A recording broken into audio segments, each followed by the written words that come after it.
Hello and welcome to our next episode on Alexander the Great, having defeated King Darius III of Persia. Defeated at Issus and his family captive, Darius III, the great king of Persia, sought to negotiate with Alexander the Great.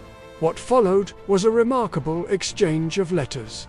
A war of words reflecting a clash of ambitions. Darius offered ransom, territory, and alliance, but Alexander, his eyes set on total conquest, responded with defiance and an unyielding assertion of his own supremacy.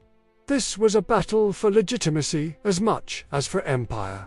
In the aftermath of the catastrophic defeat at the Battle of Issus and his own ignominious flight, Darius III retreated eastward, eventually reaching Babylon and then Susa to begin the arduous task of raising a new army. His immediate and most pressing concern, however, was the fate of his mother, wife, and children, who were now captives in Alexander's camp.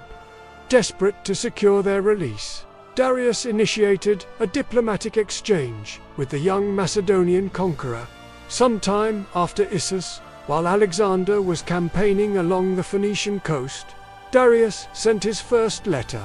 In this communication, Darius reportedly attempted to shift blame for the conflict onto his generals and previous advisors. He expressed his desire for friendship and an alliance with Alexander and, crucially, requested the return of his captive family, for whom he was prepared to offer a substantial ransom.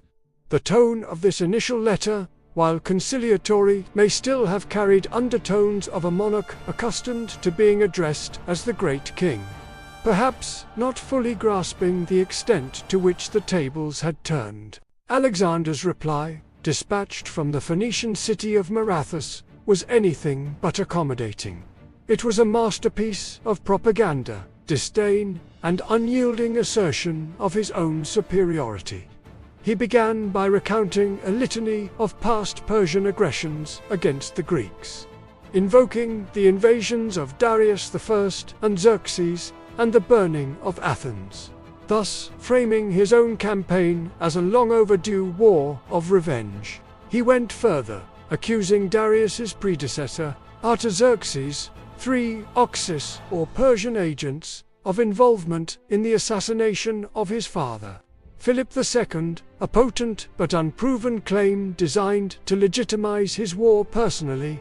Alexander declared that the gods had granted him victory and that he was now, by right of conquest, the true lord of Asia. He contemptuously dismissed Darius's offers of friendship and alliance, demanding that Darius henceforth address him not as an equal, but as the king of Asia and his overlord. If Darius wished to communicate further, Alexander stated he must do so as a subject approaching his master.